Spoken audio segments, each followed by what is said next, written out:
Shrugs are a great exercise for building traps if you do them right. Pause at the top, lower under control, and don't roll your shoulders. But if you're not getting much out of the regular version, try one of these new variations from Dr. Merrick Lincoln. Use a trap bar for shrugs to eliminate the body drag you might get from a straight bar. The trap bar places you at the center of the load and promotes an upright body position. With the Reeves Shrug, hold on to plates like this. The load will be lighter than it is with other shrug variations, but the new stimulus will fire up your traps.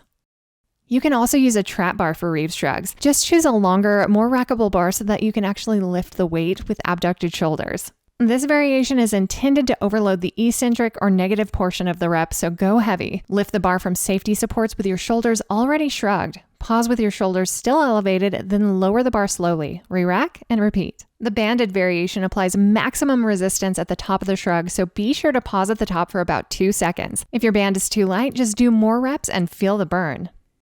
The Gittleson Shrug is a unilateral exercise that allows you to use a greater range of motion. So brace yourself by holding onto the bench, then allow your neck to move naturally as you elevate your shoulder. Try the Gittleson Shrug with a landmine setup. Remember to pause at the top and lower all the way down with control. The cool thing about these overhead shrugs is that they promote more upward rotation of the scapula. The upper traps are still involved, but overhead shrugs also train the serratus anterior and hit the lower traps hard. You can do them standing, but this kneeling variation eliminates leg drive and hits the core even harder.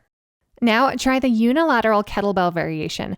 The kettlebell's offset center of mass provides a unique challenge to your shoulder musculature. For Hise breathing shrugs, the barbell sits on your upper traps. Go light on this one so you can breathe and brace under axial load. Slowly take in a full breath of air as you elevate your shoulder blades. Get the maximum volume of air into your lungs and use the full range of motion. Pause at the top, then slowly exhale and allow your shoulders to lower. Repeat with the next breath cycle for 15 to 25 reps. Try the strength variation of the Hise shrug. Instead of focusing on breathing in as you elevate the weight, load the bar heavily and exhale with effort. Don't use any hip drive or push with your arms.